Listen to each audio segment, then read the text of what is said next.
Pandemic के दौर ने हमें बहुत कुछ सिखाया।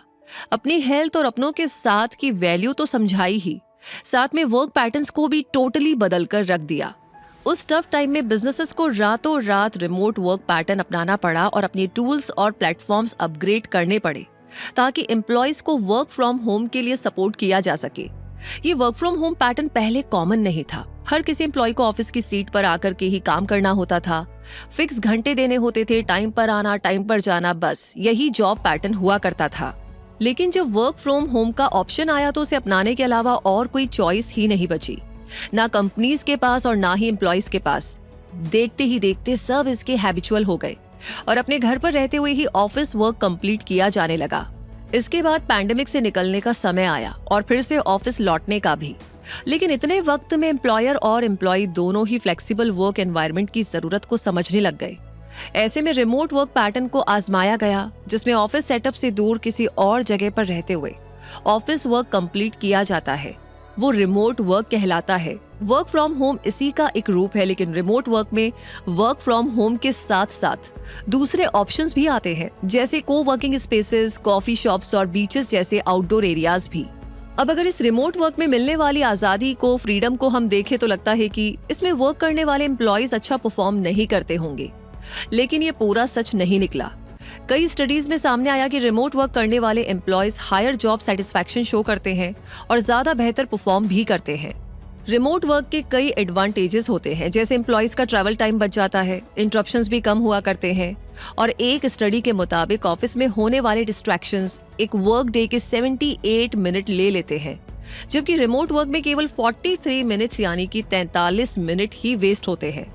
और कम इंटरप्शंस में एम्प्लॉयज के लिए ज्यादा बेहतर तरीके से कॉन्सेंट्रेट करना पॉसिबल हो पाता है।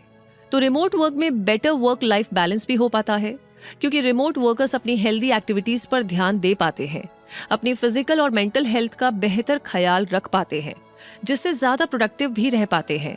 इन सारे बेनिफिट्स के अलावा रिमोट वर्क के कुछ चैलेंजेस भी हैं, जैसे कि आइसोलेट महसूस करना।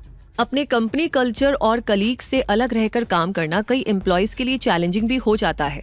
उन्हें अकेला फील होता है और उनकी प्रोडक्टिविटी कम हो जाती है। एक ऑफिस सेटिंग में जितने रिसोर्सेज और इक्विपमेंट मिला करते हैं, उतने रिसोर्सेज का एक्सेस रिमोट वर्क में नहीं मिल सकता। और हाँ, वर्क और पर्सनल लाइफ के बीच कोई क्लियर बाउंड्रीज नहीं होने की वजह से रिमोट वर्कर्स वर्क से डिस्कनेक्ट होने में भी परेशानी महसूस कर सकते हैं, जिससे उनकी मेंटल हेल्थ और जॉब परफॉर्मेंस नेगेटिवली अफेक्ट हो सकती है। यानी रिमोट वर्क के अपने एडवांटेजेस और डिसएडवांटेजेस हो सकते हैं, जैसे हर चीज के होते हैं, और ये पर्सन टू पर्सन वेरी भी तो करते हैं। तो ऐसे में जो remote workers high productivity show कर पाते हैं, उनके लिए तो रिमोट वर्क बेस्ट है। लेकिन जो एम्प्लॉयज रिमोट वर्कर रहते हुए पुअर वर्क परफॉर्मेंस देते हैं, उन्हें अपनी प्रोडक्टिविटी इंक्रीज करने की जरूरत होगी। और रिमोट वर्क करते हुए कैसे प्रोडक्टिविटी को इंक्रीज किया जाए, ये जान लेना आप सभी के लिए बेहतर होगा, ताकि रिमोट वर्क करना आपके लिए भी प्रोडक्टिव साबित हो। इसलिए ये है वो 8 इफेक्टिव टिप्स जो आपकी रिमोट वर्क प्रोडक्टिविटी को बढ़ा सकते हैं। नंबर 1 पर है कि सबसे पहले अपने लिए वर्क स्पेस क्रिएट करें। आप घर में रहते हुए वर्क करें या कहीं और रहते हुए, आपके पास एक डेडिकेटेड वर्क स्पेस होना जरूरी है, जो डिस्ट्रैक्शंस को कम कर सके और एक हेल्दी वर्क लाइफ बैलेंस के लिए आपको एनकरेज कर सके। इसलिए अपने लिए एक ऐसा अलग सेक्शन बनाइए जो आपकी प्रोफेशनल और पर्सनल लाइफ को मेंटली सेपरेट कर सके। नंबर 2, स्केड्यूल बनाइए। अगर वाकई में आपको वर्क लाइफ बैलेंस चाहिए तो अपने वर्क और पर्सनल एक्टिविटीज के लिए स्केड्यूल बनाना शुरू करें, जिसमें specific work hours, break and meals और पर्सनल एक्टिविटीज टाइम सेट कीजिए। ऐसे स्केड्यूल को फॉलो करके आप ज्यादा एफिशिएंट और फोकस्ड महसूस कर सकते हैं। हर दिन का ऑफिस वर्क टाइम पर कंप्लीट कर सकते हैं और अपनी पर्सनल लाइफ के लिए भी सफिशिएंट टाइम बचा सकते हैं। नंबर 3, डिस्ट्रैक्शंस को वर्क स्पेस से दूर रखें। ऑफिस सेटअप में वर्क करते समय आपको वर्क एनवायरनमेंट मिलता है, इसलिए डिस्ट्रैक्शंस के होते हुए भी आप अपने वर्क पर फोकस कर लेते हैं। लेकिन रिमोट वर्कर होते हुए मिलने वाले डिस्ट्रैक्शंस को हैंडल करना मुश्किल हो सकता है, भले ही आप ज्यादा बेहतर परफॉर्म कर रहे हो। ऐसे में अपनी परफॉर्मेंस के ग्राफ को नीचे लुढ़कने से बचाने के लिए आपको डिस्ट्रैक्शन से बचना ही होगा। इसलिए टेक्स्ट मैसेजेस, फोन कॉल्स और सोशल मीडिया को वर्क आवर्स में खुद से दूर रखें। अपने वर्क स्पेस में पूरा फोकस लगाइए और प्रोडक्टिविटी को इम्प्रूव करें। नंबर 4, अपने वर्क डे के most productive hours find out कीजिए। कोई भी पर्सन पूरे दिन मोस्ट प्रोडक्टिव परफॉर्मेंस दे पाए, ये जरूरी नहीं। तो ऐसे में अपना peak productivity time find out करना जरूरी होता है। यानी आपको ये पता करना होगा कि वर्क डे में कौन से आवर्स में आप सबसे ज्यादा प्रोडक्टिव फोकस्ड फील करते हैं। इस पीक प्रोडक्टिव टाइम का पता लगते ही आपको अपने मोस्ट इंपॉर्टेंट वर्क टास्क इसी ड्यूरेशन में कंप्लीट कर लेने चाहिए। यानी मोस्ट फोकस्ड आवर्स में हाई प्रायोरिटी टास्क पूरे कर लिए जाएं, ताकि कम समय में आप बेहतर परफॉर्मेंस दे सके और बचे हुए समय में कम इंपॉर्टेंस वाले वर्क कंप्लीट कर लें। नंबर 5, ब्रेक्स जरूर लें। रिमोट वर्कर रहते हुए कई एम्प्लॉयज ऐसे भी होते हैं जो ऑफिस के कंपैरिजन में बहुत कम ब्रेक्स लेते हैं। ये उनके डेडिकेशन को तो दिखाता है, लेकिन उनकी प्रोडक्टिविटी को अफेक्ट भी करता है।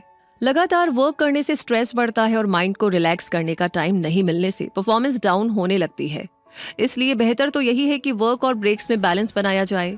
इसके लिए आप पोमोडोरो टेक्निक का यूज भी कर सकते हैं, जिसमें एक सेट ड्यूरेशन जो अक्सर 25 मिनट की होती है उसमें फोकस्ड रहते हुए काम करते हैं और उसके बाद 5 मिनट का ब्रेक लेते हैं। इस ड्यूरेशन को प्रैक्टिस और रिक्वायरमेंट के अकॉर्डिंग एडजस्ट भी किया जा सकता है। इस ब्रेक में अपने वर्क स्पेस से उठ करके थोड़ा मूवमेंट कर सकते हैं, हेल्दी स्नैक ले सकते हैं और अपने तरीके से रिलैक्स कर सकते हैं। अब आगे है नंबर 6, बाउंड्रीज को सेट करें। रिमोट वर्कर होने का मतलब ये नहीं होता है कि आप पूरे टाइम काम ही करते रहें। आपको अपने वर्क और पर्सनल लाइफ में बैलेंस मेंटेन रखना होगा, जिसके लिए बाउंड्रीज सेट करना जरूरी है। इसलिए वर्क आवर्स में सिर्फ वर्क करें, प्रोडक्टिव परफॉर्मेंस पर फोकस करें और वर्क आवर्स कंप्लीट होने के बाद पर्सनल टाइम में वर्क रिलेटेड जानकारियों को सेपरेट कीजिए। अगर आप अपने वर्क और पर्सनल स्पेस में फिजिकल सेपरेशन रखेंगे, यानी ऑफिस सेटअप और फैमिली एरिया अलग अलग रखेंगे, तो ऐसा करना आपके लिए ज्यादा आसान होगा। नंबर 7, प्रोक्रास्टिनेशन से बाहर आइए। यानी कि टालम टोल की आदत को जितना जल्दी हो सके टाटा बाय बाय कह दीजिए, क्योंकि ऑफिस के एनवायरनमेंट में अपने कलीग्स के बीच काम करते समय खुद को मोटिवेट करने की जरूरत नहीं पड़ती। वो एटमॉस्फेयर ही काम का होता है, इसलिए जल्द ही ध्यान काम में लग जाता है। लेकिन अकेले रहते हुए रिमोट एरिया में वर्क करना कई बार चैलेंजिंग भी हो जाता है। काम शुरू करने का मन ही नहीं करता और प्रोक्रास्टिनेशन यानी काम करने में टालम टोल बढ़ने लगती है। शायद आपको पता नहीं है कि प्रोक्रास्टिनेशन ही प्रोडक्टिविटी को सबसे ज्यादा नेगेटिव तरीके से अफेक्ट करती है। यानी अगर प्रोडक्टिव बने रहना है तो इससे दूर रहना होगा, और अगर प्रोक्रास्टिनेशन आपकी हैबिट बनी हुई है तो उससे बाहर आना ही होगा।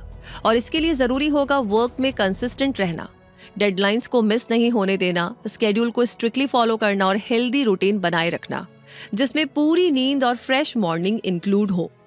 नंबर 8 पर है रेगुलर फीडबैक लेते रहिए। रिमोट वर्क जहां फ्लेक्सिबल वर्क आवर्स और फ्रीडम ऑफर करता है, वहीं लो परफॉर्मेंस के रिस्क को भी बढ़ा देता है। इससे बचने के लिए जरूरी होगा कि आप अपनी परफॉर्मेंस के बारे में अपने मैनेजर्स, टीम लीडर, सुपरवाइजर्स और सीनियर्स से रेगुलर फीडबैक लेते रहें। ऐसा करने से आपका मोटिवेशन हाई बना रहेगा, आप अपने वर्क का बेटर एवोल्यूशन कर पाएंगे और जरूरत पड़ने पर मदद भी ले सकेंगे। और इस तरह इन 8 टिप्स को ध्यान में रखकर, आजमा कर और अपना कर आप अपने रिमोट वर्क को भी पूरा एंजॉय कर सकते हैं, क्योंकि आप हेल्दी वर्क लाइफ बैलेंस बना सकते हैं, जो हर एक एम्प्लॉय चाहता है।